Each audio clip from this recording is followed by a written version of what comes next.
இன்றைக்கி நம்ம ரவா கிச்சடி எப்படி செய்யுதுன்னு பார்க்கலாம். அதுக்கு ஃபஸ்ட்டு முதல்ல ரவையை எடுத்து வறுத்துக்கணும். நான் இன்றைக்கி ஒரு 1/4 கிலோ ரவை எடுத்துருக்கேன். அதை முதல்ல ஃபஸ்ட்டு வறுத்து எடுத்துக்கலாம். வறுத்துடுச்சு, இப்போ இறக்கிக்கலாம். இப்போது இன்னொரு வாட்டி கடாய் வச்சு நெய் விட்டுக்கலாம். எண்ணெயும் நெய்யும் மிக்ஸ் பண்ணி விட்டுக்கோங்க. அப்போ தான் கெட்டியாக ஆறுனா கூட கெட்டி ஆகாமல் இருக்கும். நான் 1/4 கிலோ ரவைக்கு 100 கிராம் நெய் எடுத்திருக்கேன்.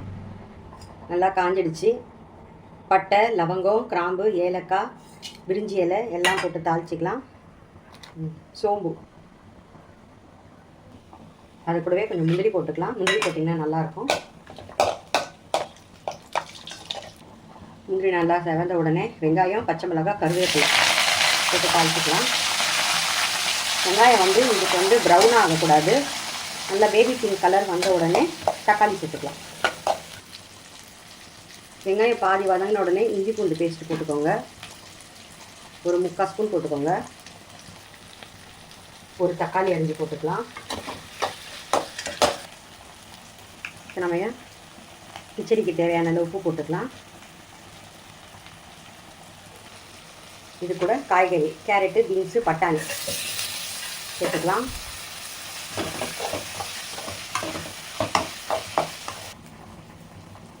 ஒரு 1/2 ஸ்பூன் மஞ்சள் பொடி போட்டுக்கலாம்.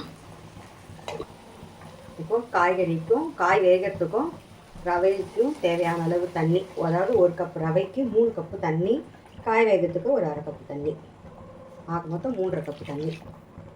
சுடுதண்ணி வச்சிங்கன்னா சீக்கிரம் வேலையாயிடும்.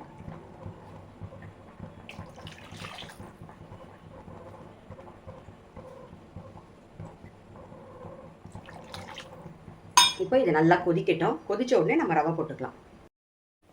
நல்லா கொதிக்கும்போது புதினாவை சேர்த்துக்கோங்க. அப்போ தான் நல்லா வாசமாக இருக்கும் கிச்சடிக்கு.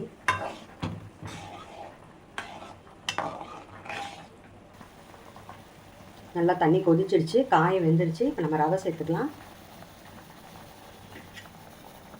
ரவை போட போட கிளறி விட்டுட்டே இருங்க, அப்போ தான் கட்டி தட்டாது. அடுப்பு ஸ்லோ பண்ணிவிட்டு ரவை போடுங்க.